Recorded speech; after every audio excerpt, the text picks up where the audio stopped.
नमस्कार, मैं हूं आपके साथ कोमल सिसोदिया और आप देख रहे हैं the news launcher. Rahul Gandhi की भारत जोड़ो न्याय यात्रा सोमवार को अमेठी पहुंची। अमेठी में राहुल गांधी के लिए ऐसा जनसैलाब उमड़ा कि 35 किलोमीटर का सफर तय करने में 1.5 घंटे लग गए। खुली लाल रंग की जीप में राहुल गांधी ने 724 दिन बाद रोड शो किया। इससे पहले 2022 के विधानसभा चुनाव में 25 फरवरी को राहुल गांधी ने प्रियंका के साथ रोड शो किया था। अमेठी में ककवा रोड के पास लोगों का हुजूम लगा। कोई कांग्रेस की टी शर्ट में नजर आया तो कोई कांग्रेस का झंडा लिए था।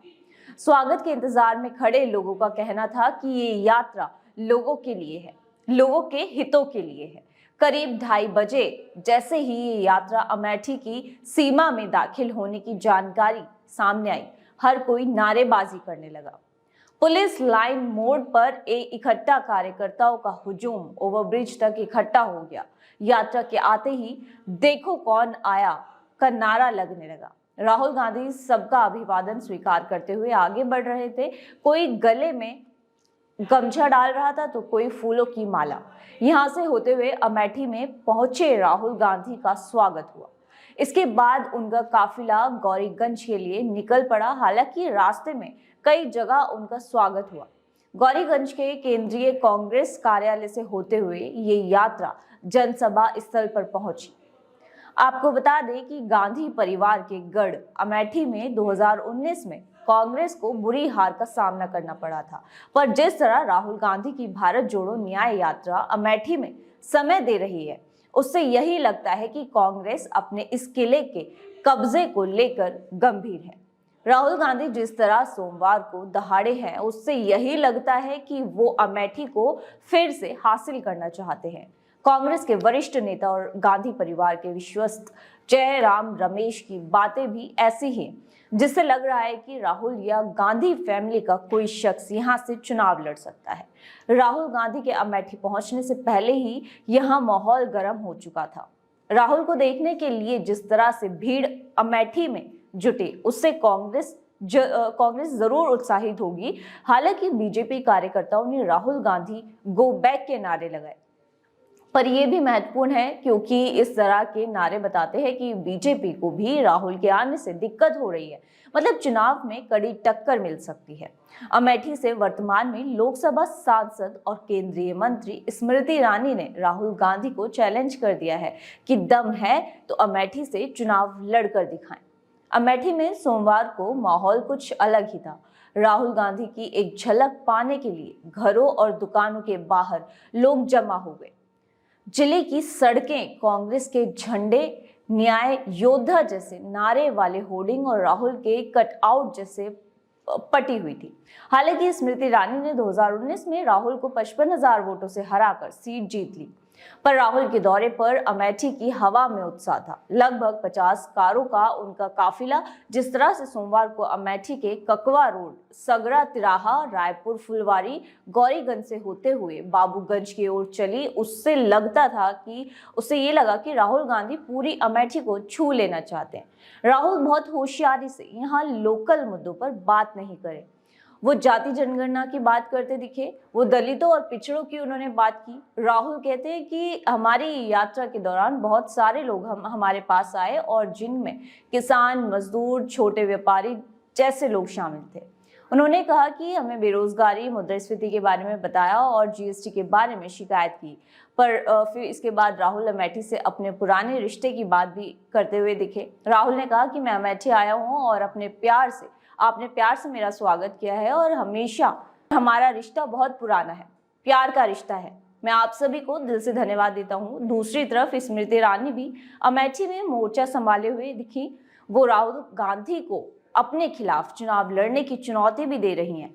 उनका दावा है कि राहुल गांधी के स्वागत के लिए भी प्रतापगढ़ और सुल्तानपुर से लोग लाने पड़े हैं। वो कहते हैं कि अगर वो आश्वस्त हैं तो वायनाड जाए बिना अमेठी से चुनाव लड़कर दिखाएं। स्मृति ईरानी के साथ प्लस पॉइंट ये भी है कि वो लगातार अमेठी की जनता के टच में हैं।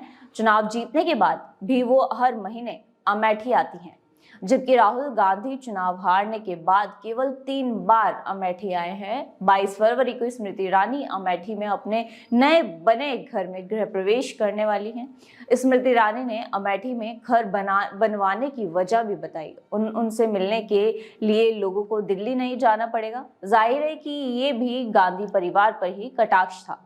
अमेठी में जिस तरह सोमवार को कांग्रेस अध्यक्ष मल्लिकार्जुन खड़गे, जयराम रमेश और बाकी लोग मौजूद रहे, प्रियंका गांधी और अखिलेश यादव के भी आने की तैयारी थी।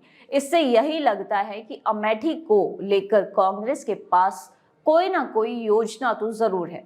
जयराम रमेश से ये पूछे जाने पर क्या राहुल गांधी अमेठी से चुनाव लड़ेंगे, तो कांग्रेस सांसद ने कहा कि अमेठी से कौन चुनाव लड़ेगा इसका फैसला सीईसी करेगा, पर उन्होंने राहुल के चुनाव न लड़ने की बात से इनकार भी नहीं किया।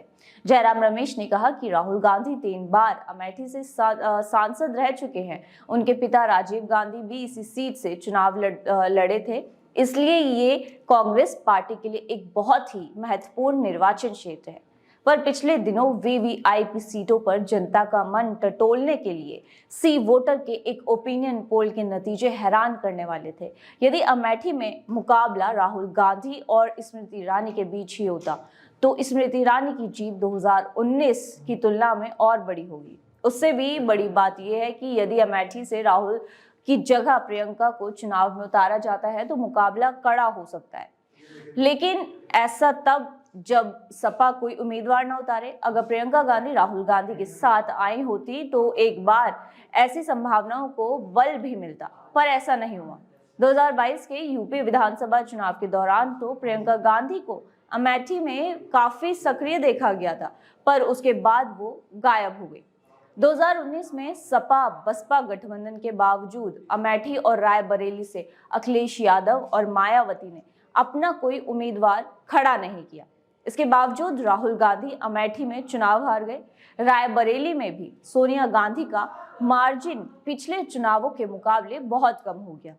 इस बार जो परिस्थितियां बन रही हैं उसमें नहीं लगता कि उन्हें समाजवादी पार्टी या बहुजन समाज पार्टी का सहयोग मिलने वाला है।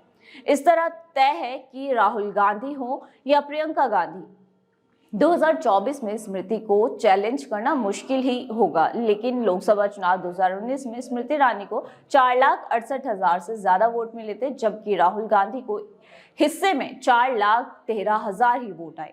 स्मृति ईरानी को कुल वोट का 49.71% और राहुल गांधी को 43.86% वोट मिले थे।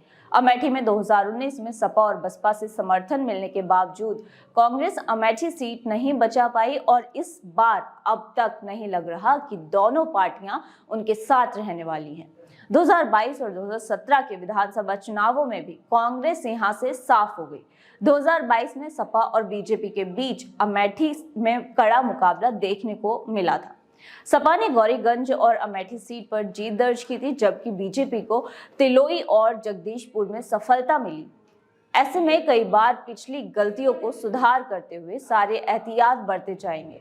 कांग्रेस चाहेगी कि इंडिया गठबंधन का सामंजस्य पूरे प्रदेश में भले कहीं ना दिखाई दे, पर कम से कम अमेठी और रायबरेली में कोई दूसरा दल कांग्रेस के वोट ना काटे।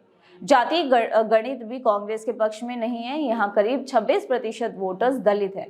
पिछली बार बीएसपी के सपोर्ट के बावजूद राहुल गांधी को इनका समर्थन नहीं मिला और इस बार जाहिर है कि बीएसपी का अगर प्रत्याशी होने के चांस है, जिससे कांग्रेस के वोट और कम हो सकते हैं। 18% ब्राह्मण और 11% राजपूत वोट बीजेपी को ही मिलने वाला है।